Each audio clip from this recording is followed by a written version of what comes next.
Hello guys, ഇനി നമുക്ക് മുട്ട മോമോസ് ഉണ്ടാക്കാം. ആദ്യമായി ചപ്പാത്തിക്ക് പറ്റുന്ന മാതിരി മൈദ കുഴച്ച് മാറ്റി വയ്ക്കുക. അതിനുശേഷം സവാള കുനുകുന അരിഞ്ഞതും ക്യാരറ്റ് കുനുകുന അരിഞ്ഞതും ഇഞ്ചി വെളുത്തുള്ളി പച്ചമുളക് പുതിന പിന്നെ മുട്ട വറുത്തതും അത് ഇതിലേക്ക് മിക്സ് ചെയ്യുക. അതിനുശേഷം ചിക്കൻ ക്യൂബും കുറച്ച് ഉപ്പ് വേണ്ടവർ ഇടുക, ഇല്ലെങ്കിൽ വേണ്ട. പിന്നെ കുരുമുളക് പൊടി, പിന്നെ ഡാർക്ക് സോയ സോസ്. ശേഷം ഇത് നന്നായിട്ട് മിക്സ് ചെയ്തെടുക്കുക.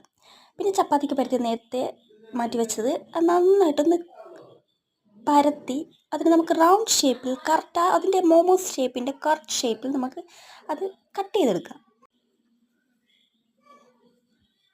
അത്യാവശ്യം നല്ല പരത്താൻ അറിയാവുന്നവർക്ക് അങ്ങനെയും ചെയ്യാം കേട്ടോ. പിന്നെ നേരത്തെ നമ്മൾ മാറ്റി വെച്ച ആ മോമോസിൻ്റെ മസാലകൾ അതിൻ്റെ സെൻറ്ററിൽ വെച്ചിട്ട് അതിൻ്റെ ഒരു സ്റ്റൈലുണ്ട്, നമ്മൾ മടക്കുന്നൊരു സ്റ്റൈലുണ്ട്. അത് കറക്റ്റ് അങ്ങനെയാണോ എന്ന് എനിക്കറിയാം, പക്ഷെ എൻ്റെ ഒരു രീതിക്ക് ഞാനത് മടക്കി സെറ്റാക്കി വെച്ചിട്ടുണ്ട്.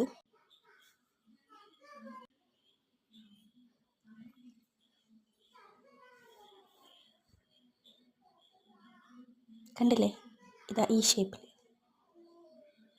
പിന്നെ ഇത് നേരെ